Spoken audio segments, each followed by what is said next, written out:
Morning all, my name is Charlie Hunter-Shyff. I am Head of Ad Effectiveness for the Global Advertising team at Telefonica Digital. Telefonica is one of the largest mobile network operators in the world. We have brands O2, Movistar and Vivo. We have a combined audience or customer base of 315 million users. To give you a description of, a best way to describe what Telefonica Digital is, it puts digital into Telefonica. For example, we have one of our businesses is machine to machine. It puts SIM cards into machines.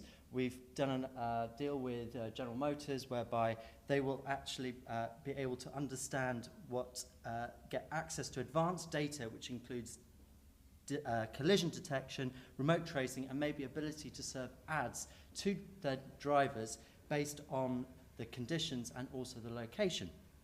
So my role, Head of Ad Effectiveness, well, it's to make mobile advertising more effective in our countries.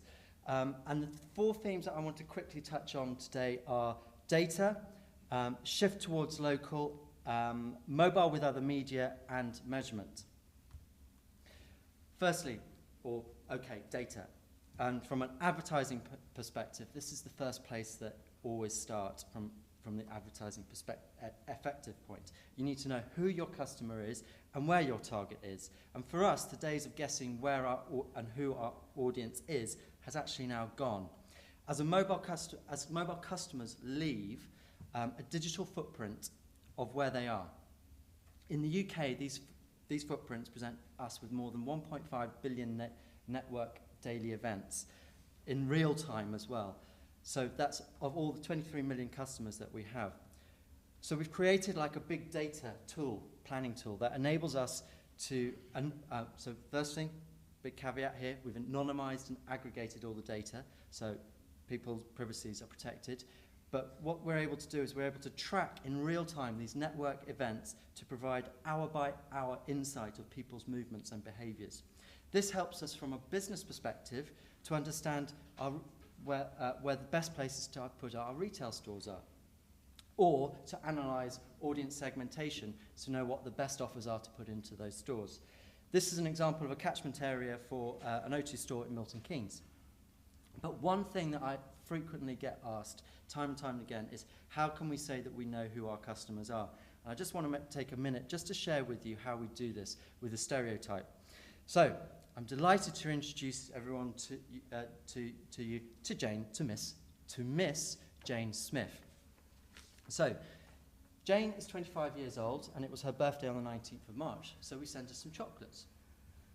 Jane has an iPhone 3GS, she's not, and has a monthly spend of £27, so she's watching her pennies. Jane banks with NatWest, pay monthly customer, and has a direct debit set up. So that's all the account details, which is a huge amount of information straight up.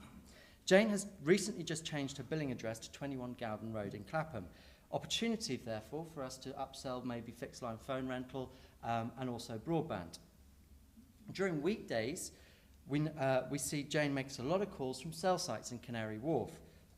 Weekdays, that is, therefore it's pretty easy for us to predict that she's a commuter. She has an international bolt-on onto her tariff and makes regular calls to friends and family in Cape Town. Through roaming data, we were actually able to see that she's visited South Africa in December annually. Plus, has a high consumption of data. Her browsing data reveal her personal interests, like music. Q, we're able to promote tickets to the O2 for her. Looking at her further details into her call data records, we can identify her behaviours, such as, for example, she is a car driver. Maybe she'd be interested in hands-free kit. Or we can find other behaviours from looking at her past locations. For example, we know that she loves to shop, as she has been to the Westfield Shopping Centre on the first Saturday after payday for the last 6 months. Finally, through passive data collection, we're actually able to know where Jane is in real time for triangulation of the cell sites. So Jane is what we call a fun-loving socializer and living life to the max, and is totally dependent on her on her mobile for that. Retaining our customers is absolutely key for our business. As whilst a fun-loving socializer, relatively speaking, doesn't spend a huge amount on her phone, in time she will migrate to what we call an audience segment, aspiring status seekers, who have to have the latest device and best device, but have a monthly spend of £72. So you can see, while it's really important for us to understand who our audience base is, as it means that we're able to deliver better customer propositions to keep them loyal to Telefonica. So keeping in tune with our audience is really important, and what we've actually seen is we've seen this shift towards local, which is my second theme. I hear this time and time again in all of our different markets. You don't understand our market. Our market is totally different to the UK. Yes, all our markets are completely individual and unique, but one thing comes up every single time, and one thing is always constant, is that every single consumer loves a good deal, or better still, they love a good deal that is close to them right now as well. We've seen this trend through offers and coupons, and consequently, if you're an O2 customer, you might have got the Priority Moments app. We're launching that, and it's been launched next month in Brazil. It's actually called Viva Valoriza there, which means daily offers, I think, pretty sure. My Portuguese ain't that great. The insight behind this is that a global study by Millwall Brown identified that 40% of people were happy to share their location to get more relevant services and offers. From an advertising perspective, this is the customer opportunity that we've seen, as we've seen customers are willing to share their personal details in value exchange for better services and offers. Prove this, nice report here, an interesting report from Business Intelligence that shows users being physically close to a business within 2 miles or so gives a significant lift to click-through rates.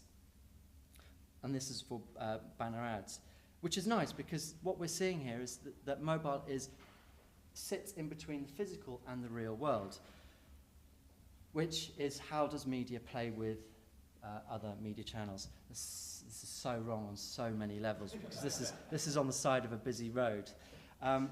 But as a guy who's seen mobile as always on media channel for many, many years, it's an absolute delight to finally see it being adopted by our industry, albeit with some trial and error.